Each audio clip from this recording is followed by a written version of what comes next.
mais il faut effectivement qu'il y ait une réflexion autour de la place de l'humain, je dirais, dans l'industrie, ça c'est évident.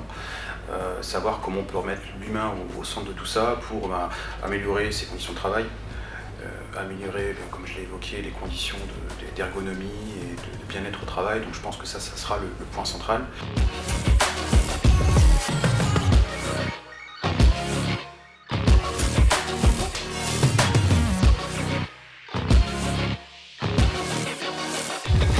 VSM est une société historiquement axée sur la fabrication et la fourniture d'éléments mécaniques, pièces, sous-ensembles, machines spéciales pour l'industrie en général.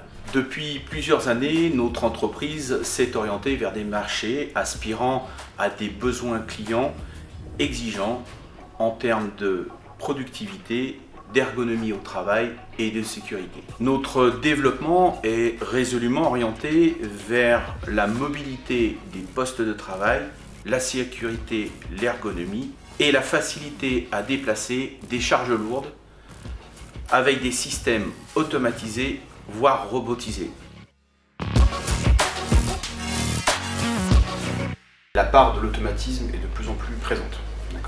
Et aujourd'hui, on effectue de nombreux rétrofits sur des machines où en fait, il s'agit d'automatiser et de rendre certaines tâches qui anciennement étaient manuelles automatiques. C'est un peu la finalité de la chose.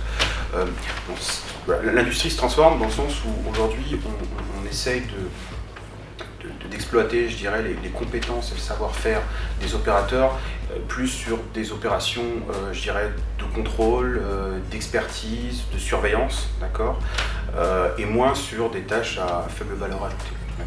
Donc aujourd'hui, effectivement, même le fait de déplacer un chariot, on l'a évoqué tout à l'heure, c'est plus dans l'air du temps. Aujourd'hui, le chariot doit se déplacer tout seul, ne pas exploiter des ressources pour des opérations de ce type-là. Donc l'automatisme est bien présent dans ce sens-là. 3 mots pour décrire la vision de VSM pour l'industrie 4.0 de demain. La connectivité, la coactivité et la performance. La connectivité, c'est l'interaction entre tous les flux au sein même d'une entité de production. La coactivité, l'interaction entre les métiers au sein même d'une production. La performance, atteindre les objectifs avec des moyens innovants et modernes. Je pense qu'il faut aussi raisonner différemment sur l'empreinte carbone, forcément qui est un sujet, je dirais, central aujourd'hui. Donc c'est comment on fabrique avec moins d'énergie, comment on arrive à produire des machines plus durables, qui nécessitent le moins d'entretien, le moins de maintenance possible. Nous avons vécu 3 révolutions industrielles dans notre pays. Celle qui se profile, qui est d'ailleurs en ordre de marche, est sans nul doute la plus passionnante, parce qu'elle associera l'humain et la machine. L'industrie 4.0 nécessitera forcément de nouvelles compétences, de nouveaux métiers dans nos entreprises. L'idée de la machine aujourd'hui, c'est d'améliorer les conditions de travail. Certes d'être plus productif, mais au cœur du projet, il y a l'amélioration de l'ergonomie. C'est pour ça que les machines se transforment. La problématique va être liée à la mobilité. Donc nous travaillons beaucoup sur l'agélisation, l'automatisation de nos machines, d'un point de vue déplacement.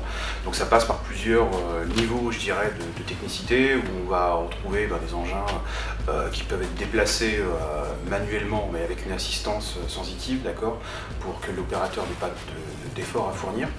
Mais maintenant, la tendance, c'est plutôt d'agiliser les solutions, donc avec des systèmes de roues relativement complexes. On parle de roues multidirectionnelles, notamment pour faire des mouvements combinés dans les ateliers.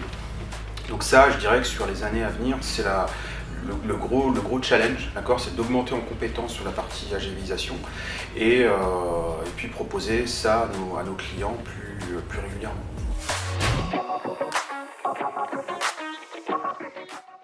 Aujourd'hui, dans toute la partie conception, bien entendu, une partie qu'on aimerait mettre en place, ce serait ce qu'on appelle la réalité augmentée, ou plutôt la VR, un diminutif, qu'on a pu observer chez certains de nos clients. et qui permettent justement d'apprécier, je dirais, la machine dans un environnement plus ou moins réaliste. Okay. Donc l'idée c'est de la modéliser et de pouvoir porter des lunettes. C'est une application qui est déjà maintenant bien connue, mais qui, je dirais, se démocratise et se généralise de plus en plus pour les petites PME comme nous.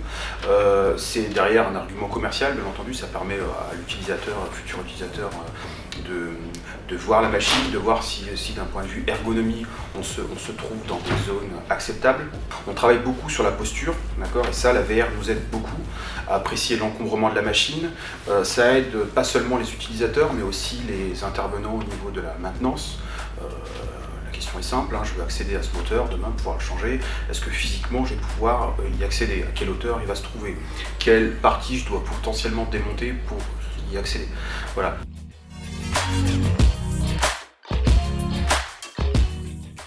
Rejoindre VSM, c'est l'opportunité de travailler sur différents projets aspirant à des technologies novatrices et complémentaires, vous permettant d'étoffer vos compétences et votre expérience. Ensemble, nous construirons nos avenirs respectifs.